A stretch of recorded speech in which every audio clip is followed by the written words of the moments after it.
सभी को मेरा नमस्कार। मैं सुमन शर्मा आप सबका स्वागत करती हूं। जैसा कि आप जानते हो कि ये सीरीज चल रही है प्रैक्टिस सेट की, साथ साथ आंसर दिए जा रहे हैं ताकि आपको फीडबैक जल्दी से जल्दी अपने माइंड में क्वेश्चन का आंसर बनाइए और जल्दी से जल्दी माइंड में आंसर दीजिए। यहाँ कमेंट करेंगे, टाइम लगेगा, तुरंत आंसर बता देती हूँ, ज़्यादा समय नहीं लगाती क्योंकि समय बहुत ही ज़्यादा इम्पोर्टेंट है आप सबके लिए। यह वीडियो सभी के लिए, चाहे कोई नेट की तैयारी कर रहा है, डीएसएसबी की, केवीएस में, टीजीटी, पीजीटी या रीट की तैयारी कर रहे हैं, या किसी भी क्षेत्र में जहाँ पर हिंदी साहित्य आता है उसमें आदिकाल से संबंधित ये सीरीज चल रही हैं। चलिए ज़्यादा समय हम नहीं लगाते हैं, 76वें क्वेश्चन पर चलते हैं। 75 क्वेश्चन हमारे हो चुके हैं। दामोदर भट्ट की उक्ति व्यक्ति प्रकरण जो कि 12वीं सदी में आया, इसकी विधा हमने बतानी है, विधा बतानी है इसकी। तो ये गद्य की विधा है, गद्य में लिखा गया है, गद्य आएगा इसका आंसर। मैथिली संस्कृति और भाषा की विशेषताओं को समझने वाली वर्ण रत्नाकर किसकी रचना है? वर्ण रत्नाकर किसकी रचना है ये हमें बताना है। मैथिली का नाम लेते ही आप विद्यापति का नाम मत लगा देना, आंसर आपका गलत हो जाएगा क्योंकि रचना देखनी है। रचना वर्ण रत्नाकर किसकी है? जो आंसर क्या आएगा? ज्योतिरीश्वर ठाकुर। 78वां क्वेश्चन है। 14वीं शताब्दी में कीर्ति लता और कीर्ति पताका का लेखक बताना है। अब हमारा आंसर आएगा विद्यापति। कमेंट बॉक्स में कमेंट कीजिएगा कीर्ति पताका और कीर्ति लता की भाषा कौन सी है। आगे शायद क्वेश्चन आ भी जाए।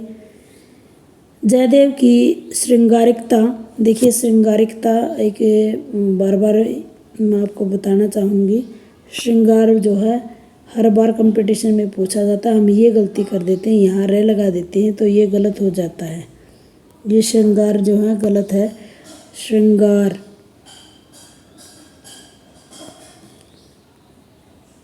ऐसे लगाते हैं बस, ये हमारा सही है।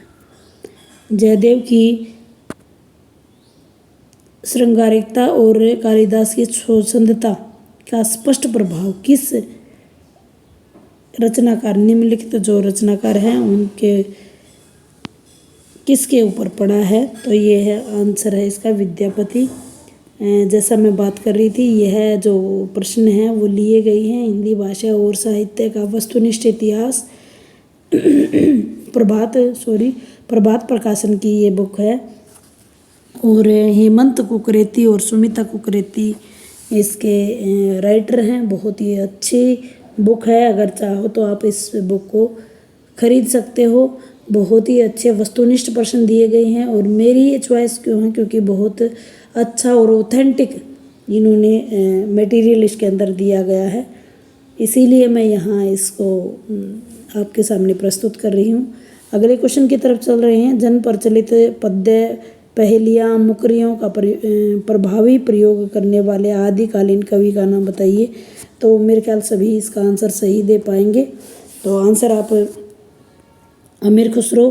फारसी, उर्दू, ब्रज और खड़ी बोली की संश्लिष्ट का मतलब समन्वित भाषा विशेषताओं से संपन्न रचनाएं किसकी हैं? फारसी, उर्दू, ब्रज और खड़ी बोली 4 भाषाएं जिसके अंतर्गत आ गई हैं। तो आंसर इसका क्या आएगा? अमीर खुसरो। आदिकाल में अरबी लिपि में रचना करने वाले दक्षिण के कवियों में बंदा नवाज, जिनकी रचना है चक्कीनामा, शाह सिराजी खुशनामा और सबरस, बहुत बार आता है सबरस, नेट में बहुत बार पूछा गया है। और दक्षिण के ये कवि हैं जिनका नाम है बंदा नवाज, ये बै लिखा हुआ है, नवाज ये सही आएगा। तो उनकी भाषा सबरस की, इनकी भाषा बतानी है हमने, कौन सी है? तो दक्खनी उर्दू इसकी भाषा है। अगला प्रश्न देखिए, ये पंक्तियाँ बतानी है हमने कि पृथ्वीराज रासो द्वारा युद्ध वर्णन का सजीव चित्रण करने वाली ये जो पंक्तियाँ हैं, बजिए धोर निशान रान चौहान चहु दिसी, तो ये किस भाषा में लिखी गई हैं? आप को अगर आंसर आता है तो आप आंसर दे सकते हैं। तो ये डिंगल भाषा में है। पृथ्वीराज रासों में किस छंद का प्रयोग किया गया है? तो छप्पे छंद का प्रयोग पृथ्वीराज रासों में किया गया है। पृथ्वीराज रासो किसकी रचना है, ये आप कमेंट बॉक्स में कमेंट कीजिएगा। अगले प्रश्न की तरफ चलते हैं। परमाल रासों में जगनिक ने किस छंद को आविष्कृत किया है? परमाल रासों में कौन सा छंद प्रयुक्त है? ये ऐसे भी प्रश्न पूछा जा सकता है, तो वो है आल्हा छंद। संदेश रासक का कवि, जिसे हम अब्दुल रहमान और अदम्मान भी कहते हैं, वो कहाँ का निवासी था, ये हमने बताना है। तो आप मिथिला का, ये मुल्तान से ही आंसर आएगा। ढोला मारू रा दोहा की रचना कहाँ हुई है? तो इसका सही आंसर राजस्थान में। किस आदिकालीन महान कवि का संबंध लोक काव्यधारा के दिल्ली केंद्र से रहा है? देखिए, लोक काव्यधारा के कवि हैं, लेकिन उनका संबंध दिल्ली केंद्र से रहा है। तो राइट, इसका सही आंसर होगा आमिर खुसरो। आमिर खुसरो।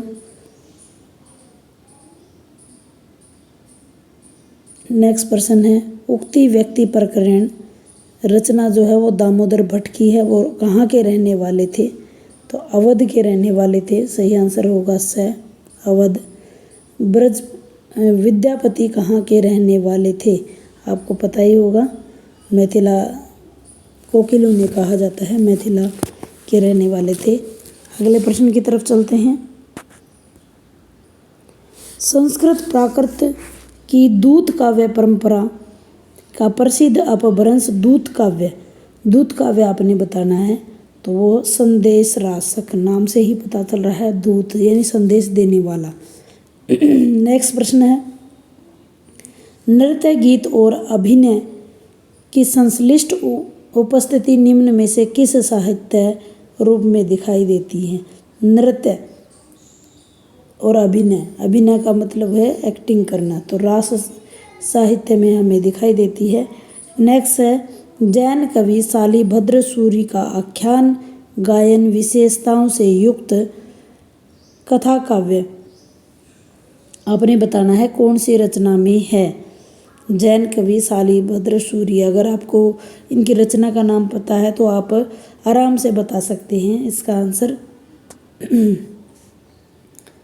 बताइएगा। भारतेश्वर बाहुबली रास नारी जीवन पर जिसका करुणा आर्द्र चित्रण किस जैन रास साहित्य में मिलता है? नारी से संबंधित। आशुगकृत चंदनबाला रास में, आशुगकृत चंदनबाला रास में नारी जीवन की जो करुणा है उसके बारे में बताया गया है। चरचरी काव्य का उत्कृष्ट उदाहरण कौन सा है? 95वां क्वेश्चन। इसमें मैं आपको 100 क्वेश्चन करवाऊंगी। चरचरी काव्य का उत्कृष्ट उदाहरण उपदेश रसायन रास है, जिसे जिनदत्त सूरि जी ने लिखा है। 96वां क्वेश्चन है, संस्कृत प्राकृत अपभ्रंश के समावेश से संपन्न अपभ्रंश व्याकरण सिद्ध हेमचंद्र शब्दानुशासन किसकी रचना है? तो ये भी आंसर आप दे सकते हो, जिसको भी आता है। जैन कवि हेमचंद्र की रचना है और ये व्याकरण है, व्याकरण अपभ्रंश व्याकरण इसको हम कहते हैं। अपभ्रंश साहित्य की कौन सी शैली थी जिसमें तुलसीदास ने रामचरित की रचना की थी? तो सभी इसको जानते मिलेंगे, रामचरित का जिसने अच्छे से अध्ययन किया है। क्वेश्चन नंबर हमारा आ चुका है 97। कड़बक शैली। 98वां वाला क्वेश्चन है, सूर ने जिस राग आधारित छंद शैली को विकसित किया था उसके आविष्कारक कौन हैं? नाथ कवि, सिद्ध कवि, रासो कवि या जैन कवि? आंसर बताइएगा। नाथ कवि, जैन कवि, सिद्ध कवि। तो इसका आंसर होगा सिद्ध कवि। सरहपा को हिंदी का प्रथम कवि किस विद्वान ने माना है? सरहपा को किस विद्वान ने? तो हम पहले भी पढ़ चुके हैं, राहुल सांस्कृत्यायन जी ने इसे माना है। 100वां क्वेश्चन की तरफ चलते हैं। जय मयंक जस चंद्रिका किसकी रचना है? जय मयंक जस चंद्रिका किसकी रचना है?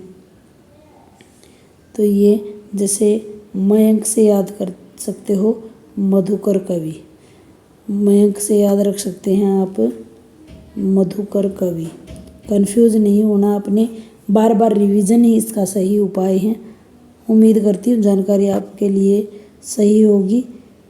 अगले वीडियो में आदिकाल को कंप्लीट करने की कोशिश करूँगी। 40 प्रश्न उसमें करवाऊँगी। बने रहिए। धन्यवाद।